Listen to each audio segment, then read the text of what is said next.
Breaking news చూస్తున్నాము మన TV screen పై. దేశవ్యాప్తంగా లక్షలాది మంది విద్యార్థులు ఎదురు చూస్తున్న నీట్ యూజీ 2026 పరీక్షలపై పెద్ద అప్డేట్ అయితే వచ్చింది.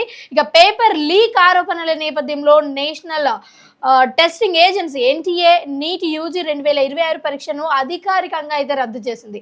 అయితే ముఖ్యంగా ఇక్కడ మే 3న నిర్వహించిన ఈ పరీక్షలపై అనేక రాష్ట్రాలలో అభ్యంతరాలు అయితే వ్యక్తమవుతున్నాయి. దీంతో కేంద్ర ప్రభుత్వం వెంటనే స్పందించి మళ్ళీ పరీక్షలు నిర్వహించాలి అని నిర్ధారించింది.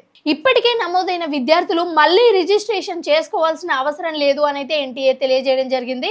ఇక కొత్త పరీక్ష తేదీలు మరియు అడ్మిట్ కార్డులు త్వరలోనే విడుదల కానున్నాయని అయితే తెలియజేయడం జరిగింది. ఇక్కడ ముఖ్యంగా ఈ వ్యవహారంపై సిబిఐ దర్యాప్తు కూడా ప్రారంభమైంది. దేశవ్యాప్తంగా 22 లక్షలకు పైగా విద్యార్థులు ఈ నిర్ణయంతో ప్రభావితం అవుతున్నారు. ఇక నీట్ రీ ఎగ్జామ్ తేదీల కోసం అయితే అధికారికంగా వెబ్సైట్ను నిరంతరం పరిశీలిస్తూ ఉండండి అని విద్యార్థులకు సూచిస్తున్నారు. ఇక మరిన్ని తాజా అప్డేట్స్ కోసం చూస్తూనే ఉండండి మా ఛానల్. సబ్స్క్రైబ్ చేసుకోండి.